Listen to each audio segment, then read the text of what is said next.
Hey everyone, and welcome to episode 26 of The Followers. This week we're going to chat with you about aerobic fitness and conditioning.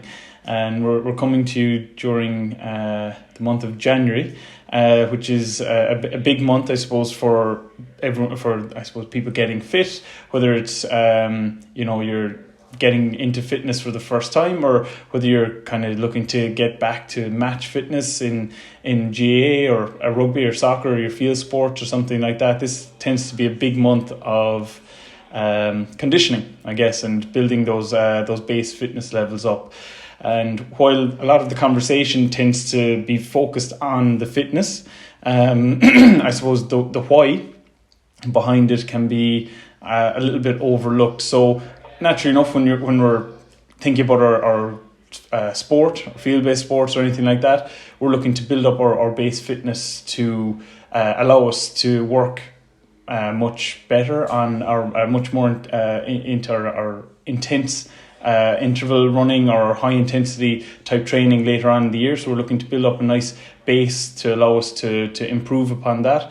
But if you happen to be just someone who's looking to maybe get into a little bit better shape, you're just looking to start off with fitness, or just give fitness a bit of a go after the Christmas period, then I suppose the real benefits are the effects and the positive effects that it can have on our cardio ability, so our heart and our lung capacity and our ability to just I suppose move a little bit better, feel a little bit better, and I suppose just feel all around a little bit fitter. So today we're going to jump into a couple of different bits, and I suppose, Murph, what's the best place to kind of start off, do you think?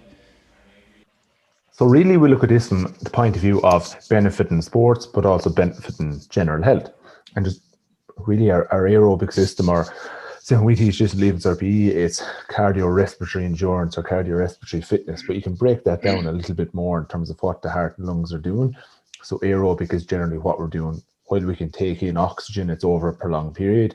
Then your anaerobic stuff is stuff that's without oxygen, or you use it up and you can't sustain it for any longer.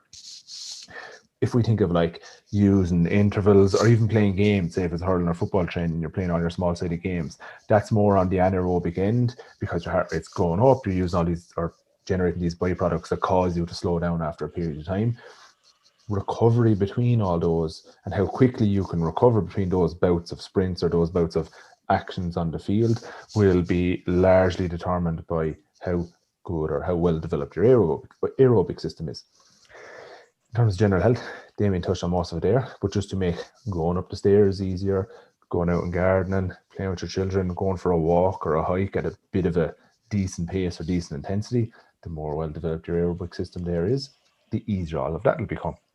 We get some of the sport out of the way first, and maybe tackle some of your kind of everyday activities and exercise then that can kind of contribute to overall fitness. Might be a good way to start. I think an interesting point to start was, and just before when we were reading up stuff on this, I was looking at, because one of the most famous ways of developing fitness, people say, is to do Tabatas. So I was looking up the original studies written by Tabata himself, and actually he's a Japanese researcher, and last year he actually brought out a new review saying, this is how people are using it. This is how I wanted people to use it, and these are the reported benefits and best ways to manage it. So his original study was a group of PE students in a college in Japan. And he divided them into, so at the start, measured their VO2 max, which is just your ability to move oxygen around the body as you're doing work. It tends to be higher in, I think cross-country skiers tend to have the highest of all, then cyclists and runners and swimmers after that.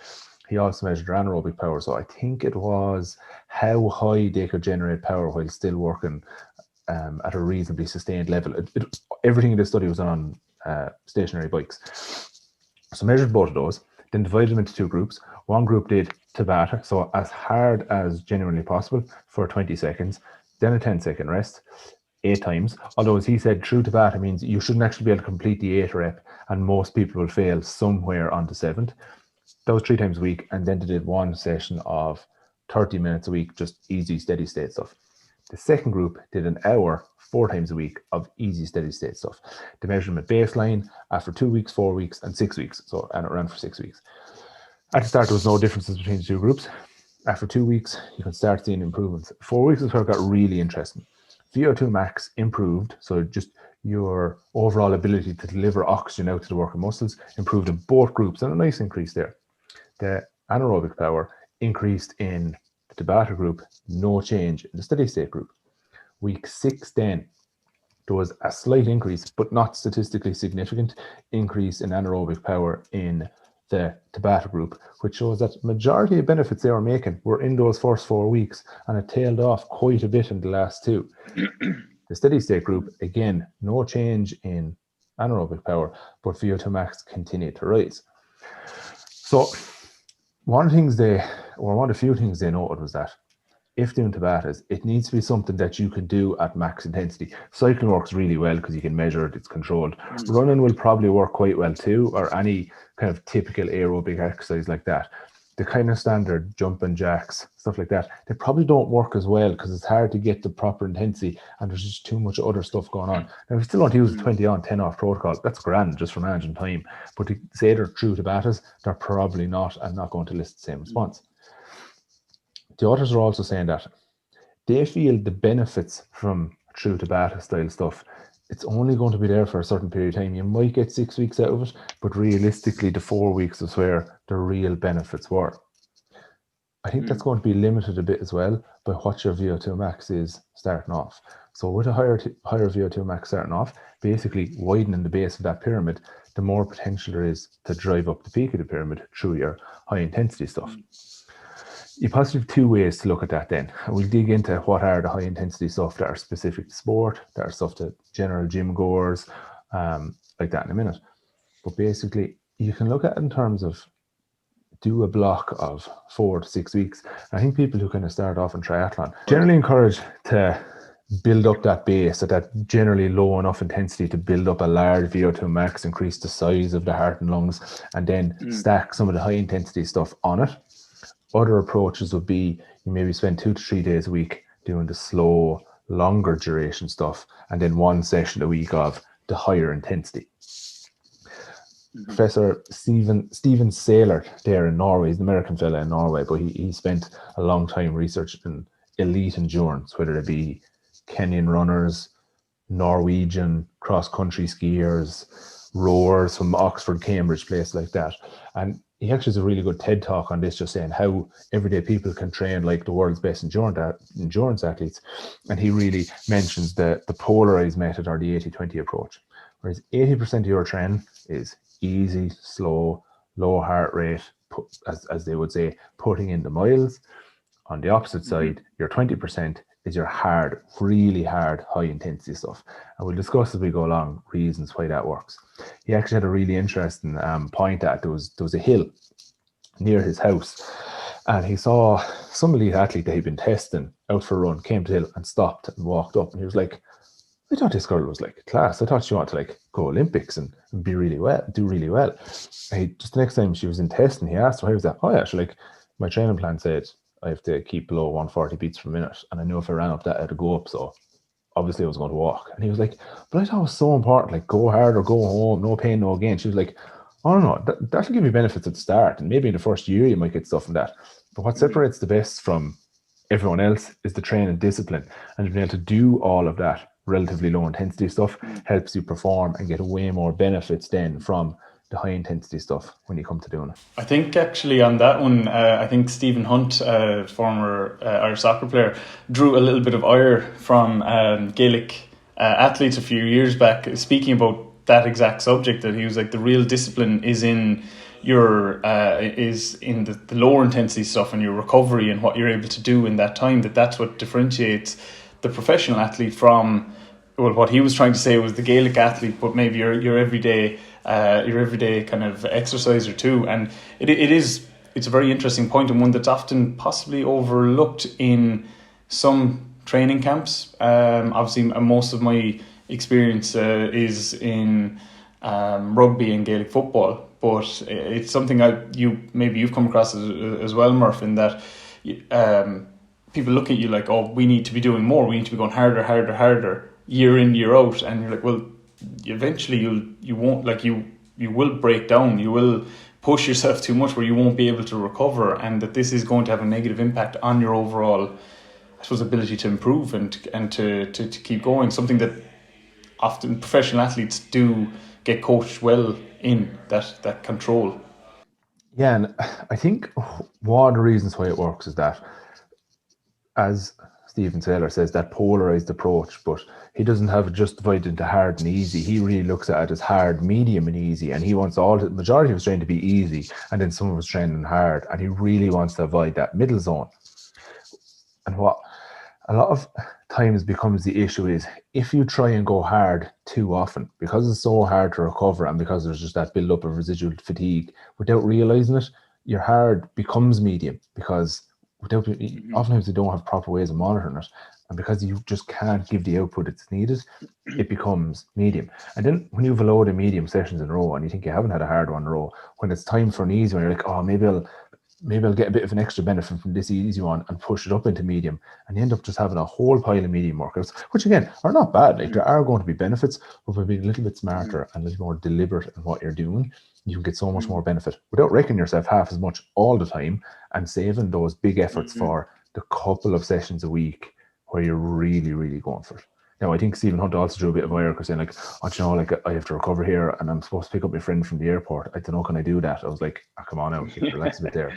Yeah, which actually, on that point as well, if you were to kind of take it right back to, say, you're somebody beginning, just beginning their kind of their step into exercise, and often we'll come across people who just, they take on that attitude of go hard or go home, that they have to go flat out. They'll do it for a week, 2 weeks. We see it. Gyms are full in January.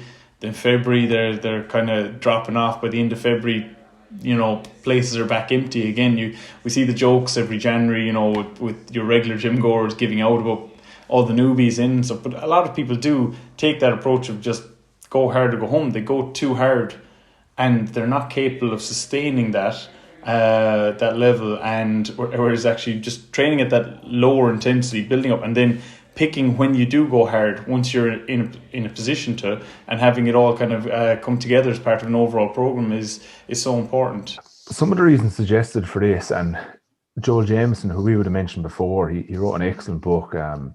It's called Ultimate Condition for MMA. Now, if you just take the MMA out of it, it's an excellent book on just understanding conditioning in general without applying it to MMA. And if you can take some of the systems and apply them to any sport, it gives you a really good understanding of how training works and how to manage train over a long period of time. But he's really, in the last year, has gotten into HRV, heart rate variability. But he feels an awful lot of it comes from dipping from the parasympathetic nervous system into the sympathetic. So just really brief on that. Sitting here now, we're using our majority of the time, you use your parasympathetic nervous system. It's how, like, you're kind of on default mode. It's staying at homeostasis. We're largely given assuming this is the way we're supposed to evolve, our sympathetic nervous system to, like, if we're out on the Serengeti and a lion jumps out, we're like, oh God, I need to get away from here. And you sprint as hard as you can. And you will probably sprint faster there than you ever have at any other stage in your life, because all of the blood in your body is going to what's necessary to survive, whether it be to sprint, whether it be to find a tree you can climb up, whatever like that.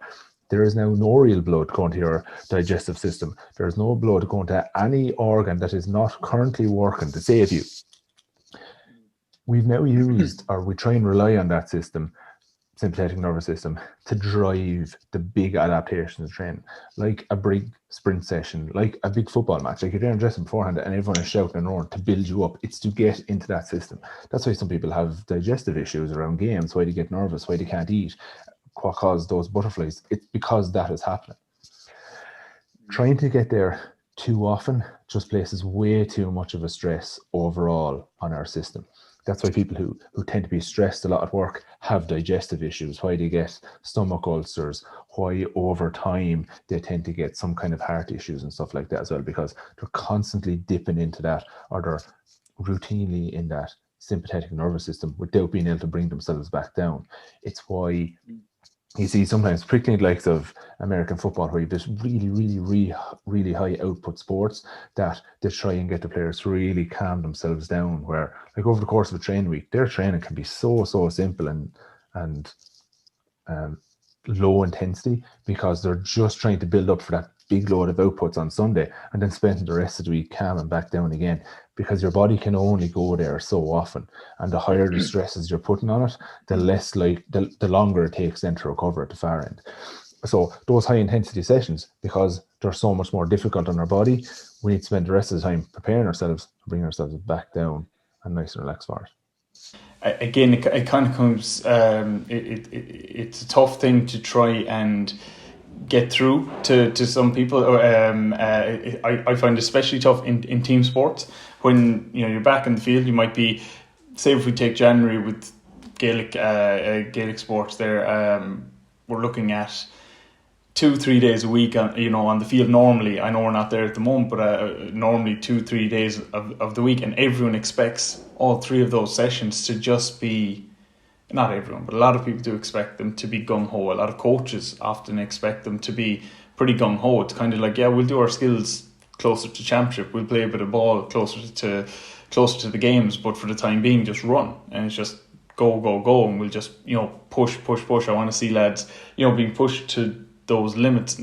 You can't keep going to that well and draining from it and expect to improve year in, year out, or even across a season.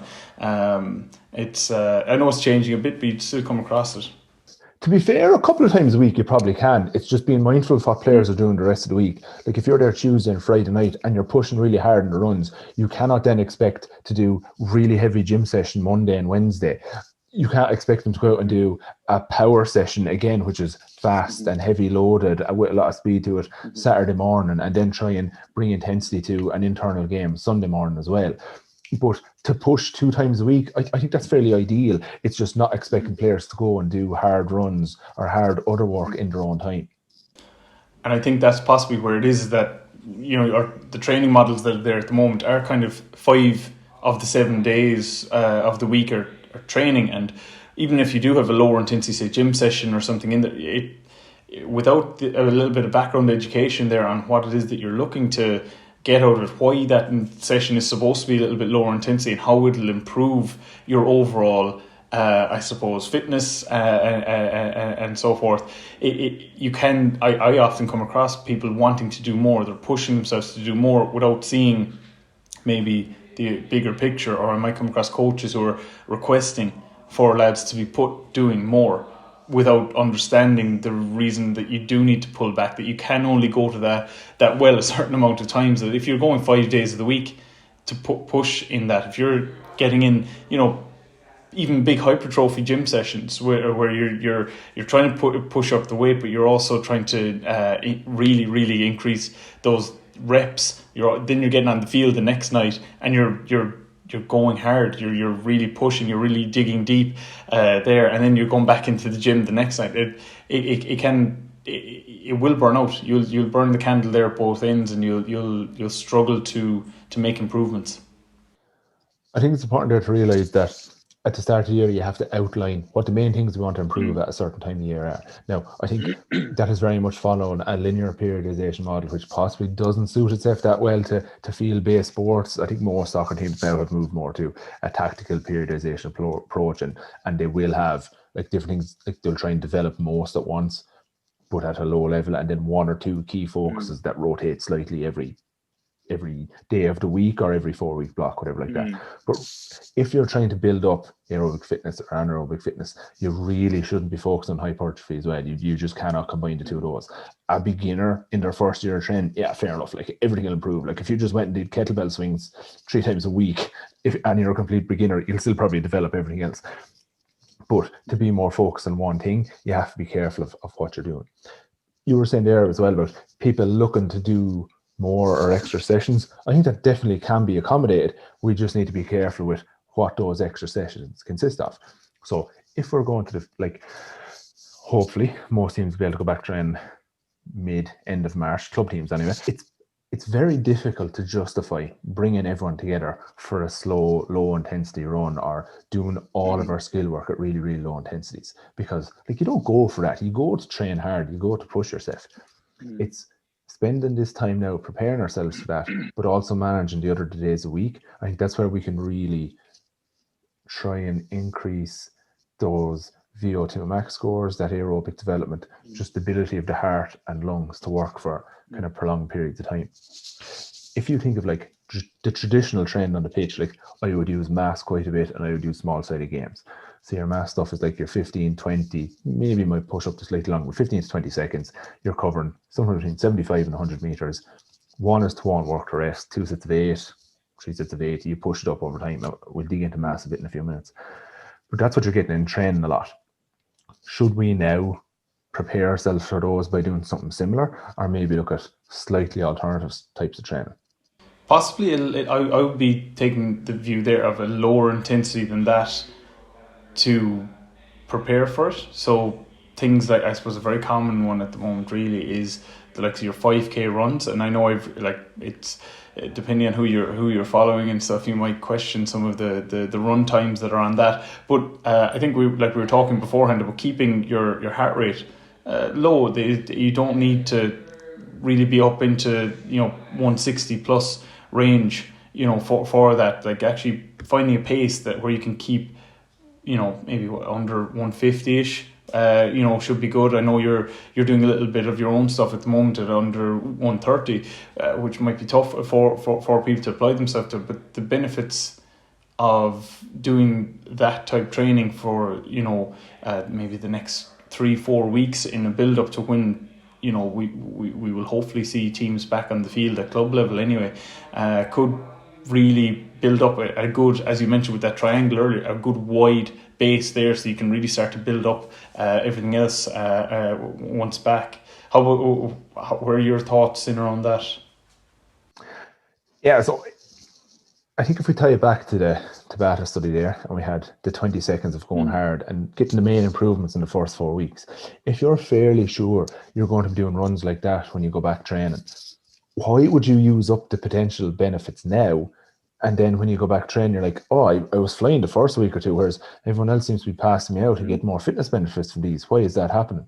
Whereas if I spend this next block of time focused on something a little bit different to prepare me to go into those and get as much benefit as possible from, I think I'm in a far better position. The few different types of things we can use, and we'll just keep them to running for now, but they can all be applied to like cycling, rowing, whatever equipment you've access to.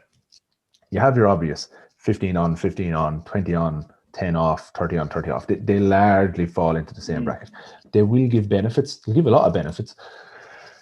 But like we said, 4 to 6 weeks is probably the max you're going to get out of them. But you can use that 3 to 4 times a year, spaced out across the year at specific points. Like I think when you go back on pitch first, or even after a couple of weeks, I'd wait those couple of weeks, you can get a lot from them. If in the traditional season, when you have April for months, then maybe May off, when you go back in June, I think they can be really useful there as well. And then maybe later on in the year, if you have a couple of weeks off in between quarterfinal or semi-final, or your team who gets a bye skips over quarterfinals straight to a semi, but you've a 4 to 5 week layoff, I think you can fit in 2.5 to 3 weeks of it there really nicely as well. Players come back from injury on the pitch, getting back used to running in straight lines or on bikes, I think they can be really useful there. To lengthen out, something that I find reasonably hard to incorporate in training just because of the size of pitches and the time of year you want to do it, you don't want to be cutting up pitches, is 3 to 4 minute intervals with maybe 1.5 to 2 minutes rest, say like 800, 1k runs. So pushing those, and this is again, the heart rate will go up here, you'll definitely be hitting above 160, 165, maybe up 170. Because it's so rare you work at that intensity for that prolonged period, I think they can be really, really useful. I think there's something that if people are looking to do high intensity stuff around this time of year, I think that's something you could definitely look to push in maybe once a week. If you're looking, if you have a block of time training on your own, say again in that, if you've May off and you felt that throughout the month of April for club month, yeah, my fitness wasn't there, I wouldn't go do the 15 on, 15 off stuff. I think the 3, 4, possibly 5 minutes on And over the course of 3 weeks, week 1 do 4 sets of 4 minutes, week 2 5 sets of 4, week 3 6 sets of 4, and this can largely be running or cycling or whatever you've access to base. Huge benefits there. Your next step then is to look at the much slower, longer duration stuff. Joel Jameson in his book would call it cardiac output or roadwork 2.0. He uses it hugely with MMA fighters. Now bear in mind, MMA fighters are as anaerobic and as short, sharp bursts as you get. He says the recovery between bouts when they're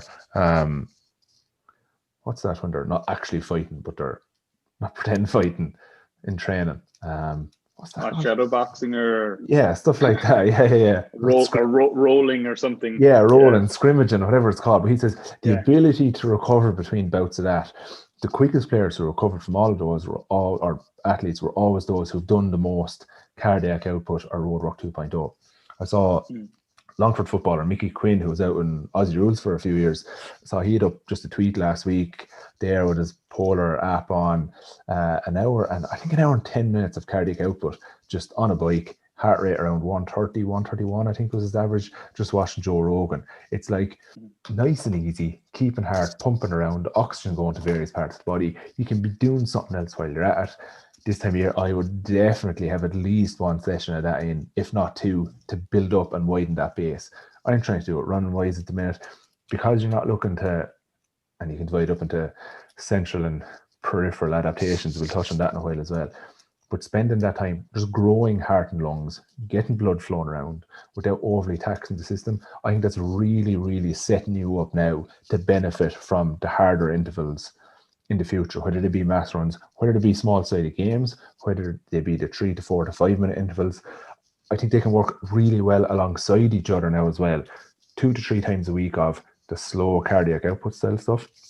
And Joel Jameson, when he says that the roadwork 2.0, he would go 3 20-minute bouts of 20 minutes on the row machine, straight into 20 minutes on cross trainer, straight into 20 minutes. If you're fit enough to skip with that low heart rate, do that.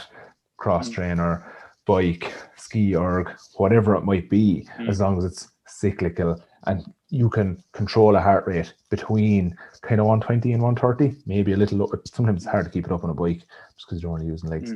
But they'd be the big ones I'd be looking at now.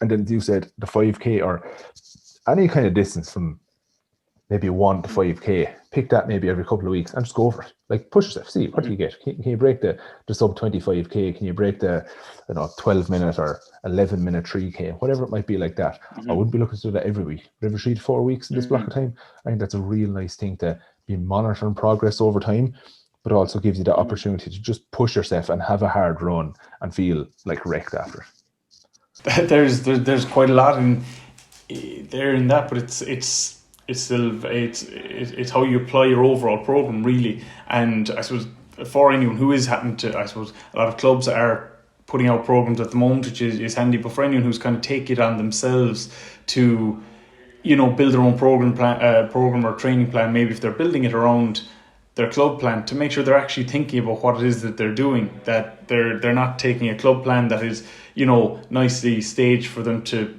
make those improvements, say in with heart and lungs capacity, and not to just be pushing themselves a bit extra. That to make sure that they're actually clear on what they're doing, and that they're that you're not, as I said, overdoing it basically, and going. Like I mentioned, going to that well too many times, like 5Ks, for example.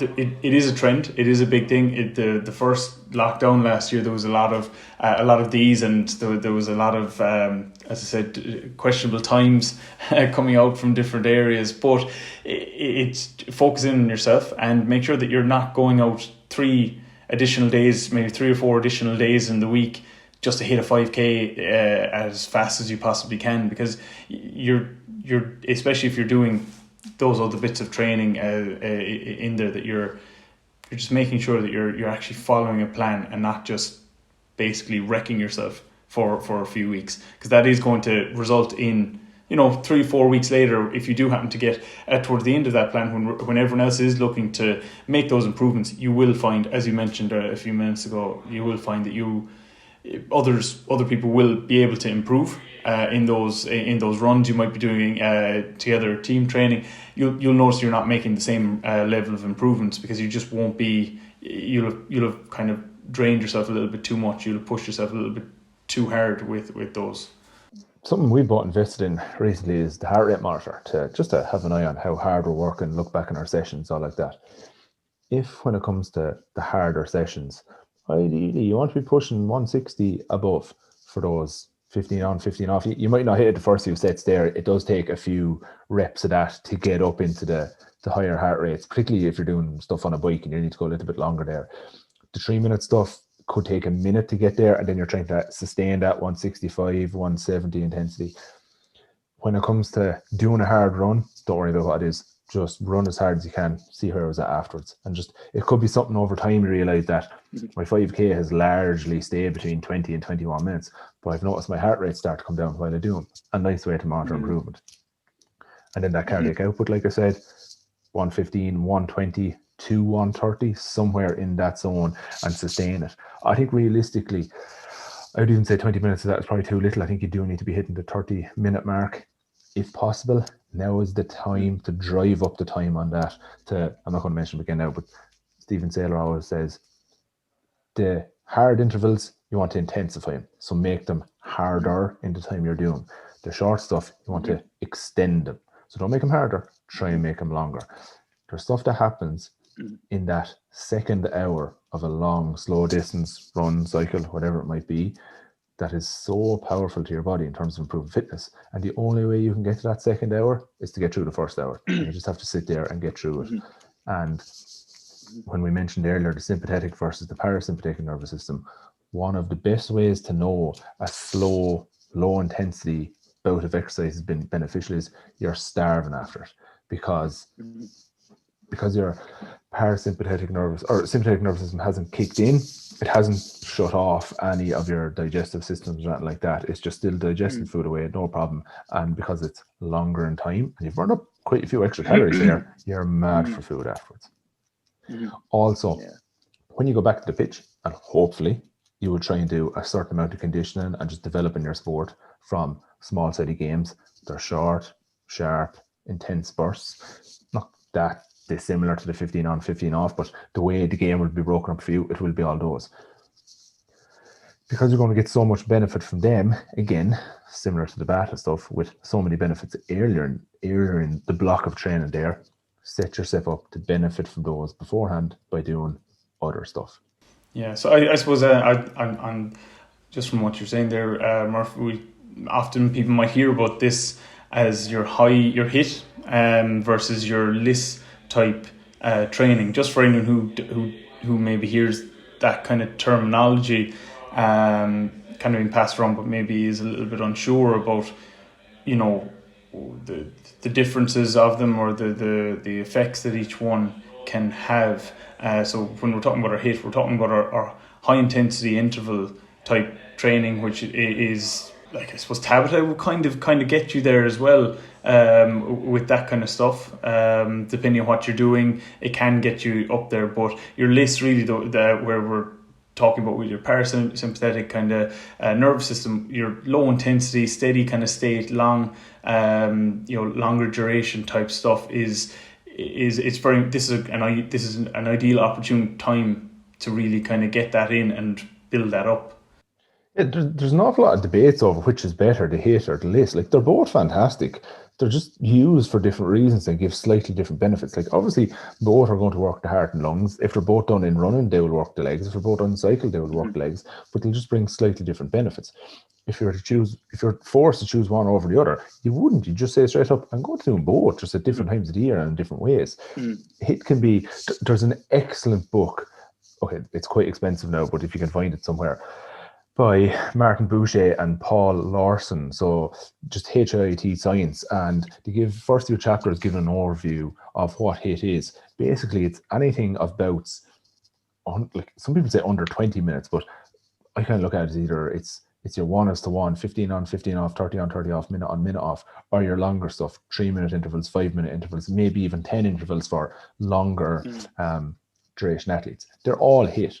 circuit training is hit, Tabata is hit, anything where there's a start-stop nature to it that's planned in advance in terms of time, that's it.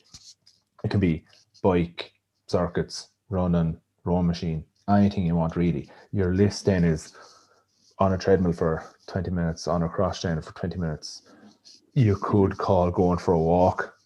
Lists, I just think it's going for a walk, but whatever. But they both bring different benefits. Got a lot of debate a few years ago in terms of how much calories you can burn in time and also some of the fitness benefits you can burn, because you do like 20 minutes of 15 on, 15 off. Like you're so wrecked after it compared to 20 minutes of less and 20 minutes of like low intensity stuff in terms of calories burned, fitness benefits, all like that. So everyone felt that, oh, it's so much better to do HIIT because there's so many more benefits. The benefits are slightly different from each other, as we discussed earlier. They don't keep coming forever. At the same time, if you're to just say, okay, well, I'm too tired to do 20 minutes of high intensity stuff, I'll do 20 minutes of low intensity stuff, probably not getting a huge benefit there, because unless you're starting from a low base, there's just not a huge benefit to 20 minutes of it. You probably need to push it a bit longer. Now, to incorporate both of them into your week, if someone's just a general gym goer or someone just exercises to be healthy, you can definitely go once, maybe twice a week and do some form of interval. If you've an exercise bike at home, or when gym's open, you can go back and hop on. We were discussing the other day getting exercise bikes or watt bikes or stuff like that. You can do like and monitor the watts or whatever that way. 30 on, 30 off, push it, 2 sets of 8, 2-minute break in between. Great workout. Like, we'll really get the blood pumping, we'll get you out of breath, will have an impact for your heart and lungs. Another day a week, could you go in and do 40 minutes, keep an eye on heart rate, keep it relatively low, watch the watts and try and keep them constant the whole way through? Are you going to get benefits from both those? Absolutely. And they'll really complement each other quite well too. But to compare them to each other in terms of pros and cons, I think is ill-informed because of the separate benefits and the separate impacts they have on the body. Yeah, and that's look, Murph. That they're all fantastic points that I think are often overlooked, and it is almost team one versus team the other, or a mismatch of the two. So no, that's great to kind of give that bit of background and kind of clear, concise usage of each. I suppose moving on, where would we might like touch to on actually what mass is and give a breakdown of how to use it. Yeah. So say mass is maximal aerobic speed. I wrote something on a couple of years ago. I'll actually put a link to it in the show notes if you're on Spotify or that, or in the description box if you're watching on YouTube. But so it's maximal aerobic speed. It's the ability, it's what speed you can move at while still working aerobically. So there's a few different tests you can use for it. I generally use a 1k run. You could use a 1200 meter run, 1600 meters. Unless they're really fit, 1600 is probably a little bit long, and to be honest, 1k is possibly a little bit short.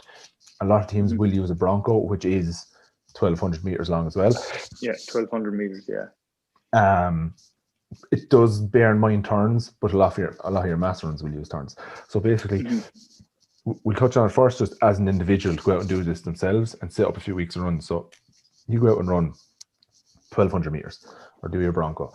Whatever it takes you in seconds, you divide the overall meters covered, so 1200 meters by seconds. Whatever that is, that's the average speed or the average distance you're covering per second. So it'll be in meters per second.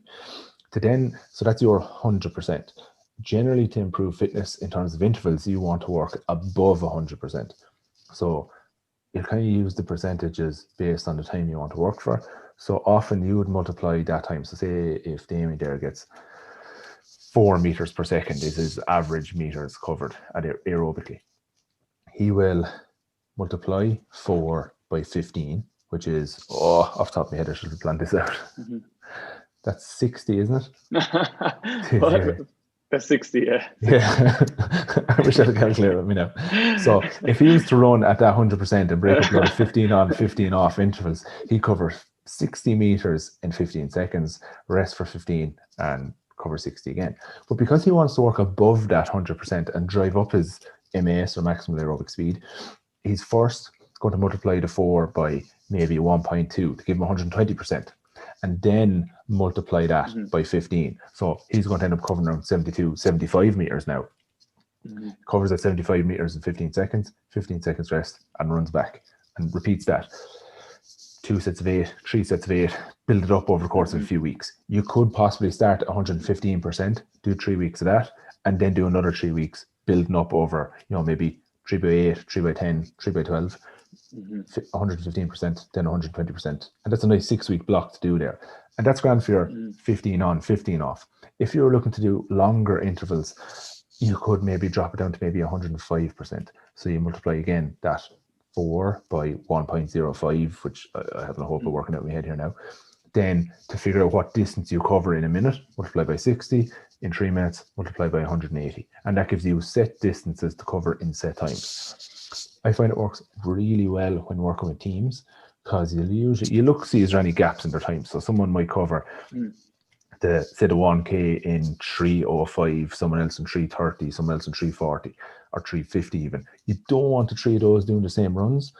So you'll kind of bracket it off. I am between 3 and 3:20, 25. You'll put in one group and you call them red.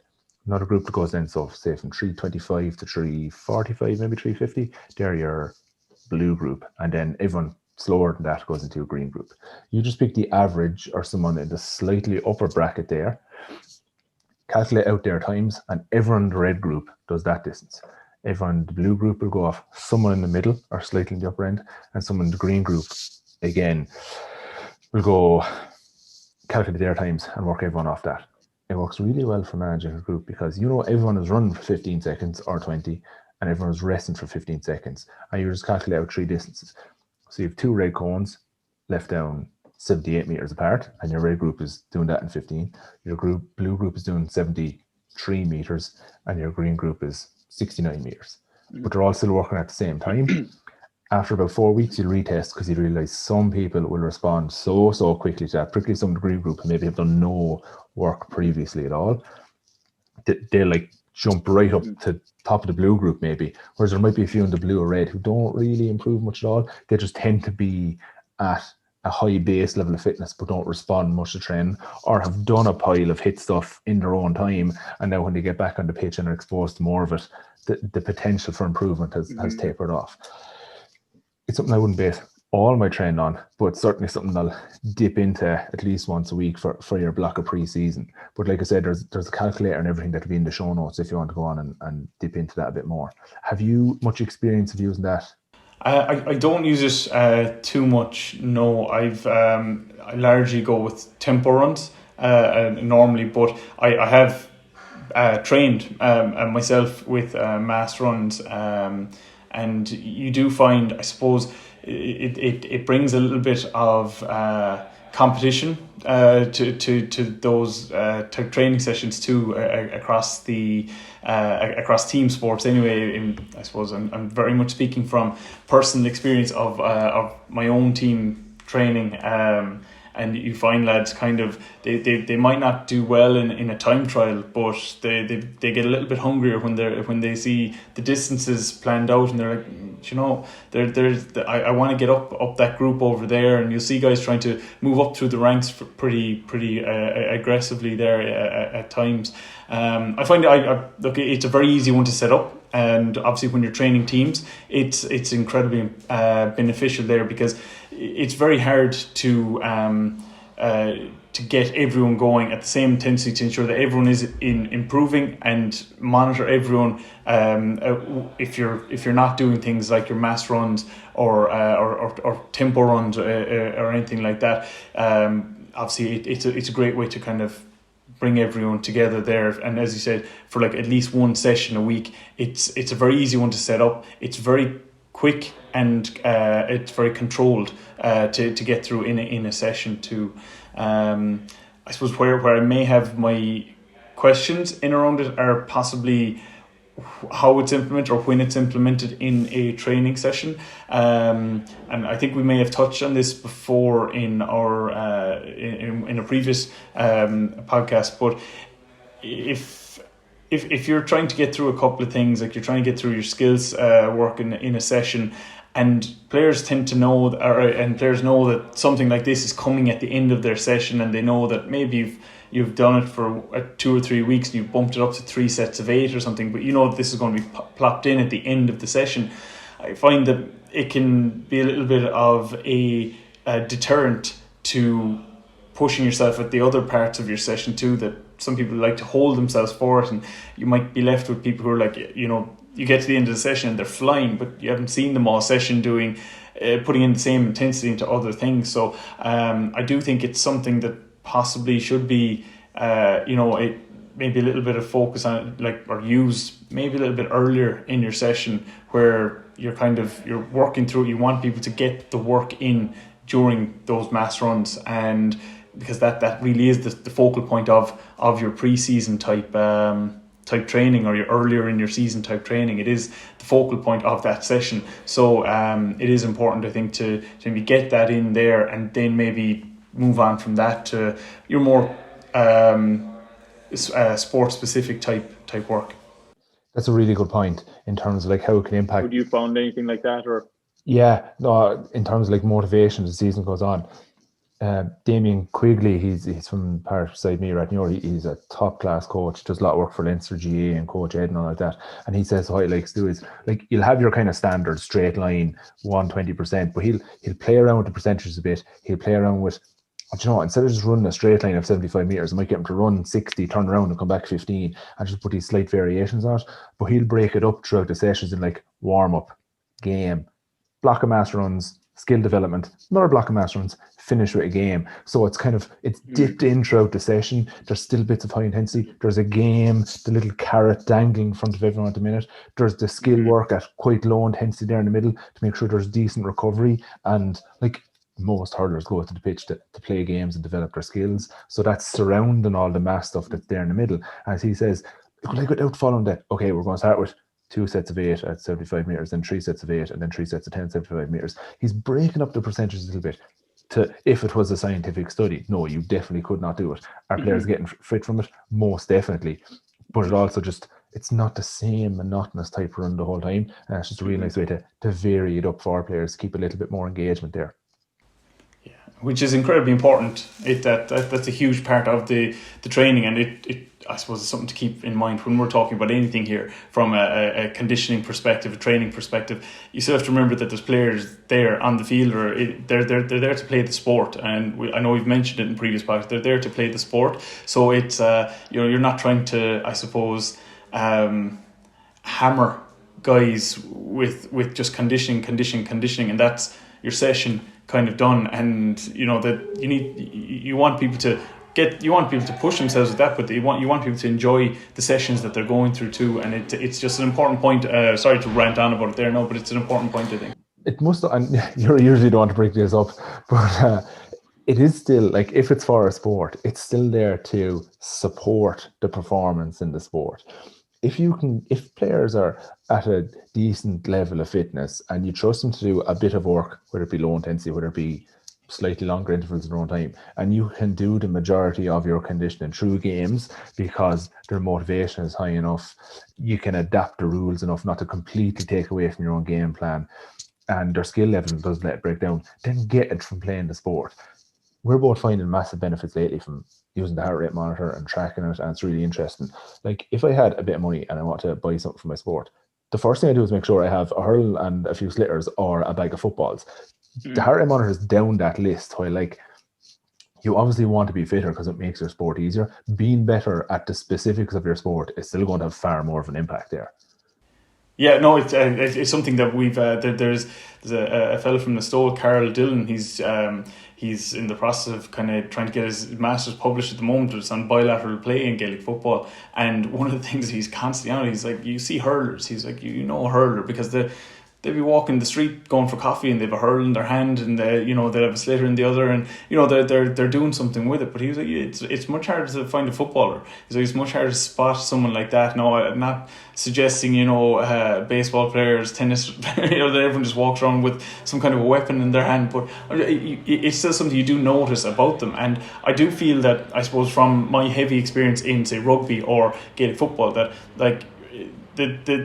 the athletic I suppose development can get such a big focus, and then those skills that whenever you're dealing with your 5-year-olds or 6-year-olds all the way up to 15, you're constantly pushing skills. You're like left hand, right hand, hand passing, left hand or left leg, right leg, soloing, kick passing off both sides. You're pushing all these things, and then after we get to the senior level, and that stuff tends to dip down. It's one of the things that he's been looking into, just this I suppose the lack of work that goes in at senior level, and the lack of, I suppose, spare time kind of work on skills that gets a little bit overlooked in certain sports. It's so important to that is your top spot, and then you're starting to look down at, right, all right, I have a bag of balls, I'm able to work here, maybe I'll look into heart rate monitor in a bit of time. But often we'll find guys will almost have a homemade gym at home, and their sole focus is to play football, but they could do anything you want in the gym, but when it comes to maybe kicking a kick pass with their weak foot, that's completely foreign. Or even simpler, a hand pass with their weak hand or something like that. It's so tough for them. So it is that hierarchy of importance, and this period of time, even though I know we're not in the field and stuff, this is still a good period of time to be working on those skills, as well as your conditioning.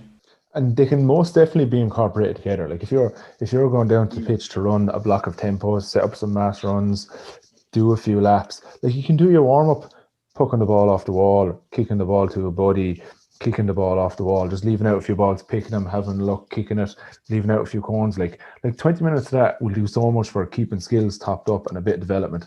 We'll get heart rate up, do your little bit of mini band work, then go do your hard runs and maybe finish off. Like you can fit in a really nice 45 to 50 minute session there, still bringing in the specifics of your sport and getting some aerobic development through whatever tempos, mass runs, whatever it is you're doing. And then of another day, go do your long, low intensity stuff. A fella I follow on YouTube there, Nick Baer, he's a big, massive supplement company in Austin, Texas, I think. But he's largely a bodybuilder, but has concentrated on marathon running and Ironmans the last few years. And he said, by a mile, and he does some like really hard interval sessions, but by a mile, he says the biggest thing is just accumulating hours per week doing that low intensity long stuff. And I said, just like, I feel awful, but I just know, like, if I hop on a bike at 120 BPM, it has no real impact on me there and then. Like I can watch telly while I'm doing it, I can read a book while I'm doing it, whatever it is. But the recovery benefits it gets me when doing intervals, the easier, the tougher, longer runs become in a week's time, 2 weeks' time, and 2 months' time is just huge. Yeah, I don't think we have a whole pile more to say on that. We've touched on it. We've given a few suggestions as to what to do. Do your 15 on, 15 on, 30 on, 30 off. Do your 3 to 4 to 5 minute intervals. Push a 5K, push a 3K, and do some long, low intensity stuff. And if you like going out and doing a longer, harder run, do one. Mm-hmm. And I suppose maybe just to whatever keeps you active, and that's exactly the point I was going to make. I suppose to maybe bring a little bit of focus before we finish up on maybe your,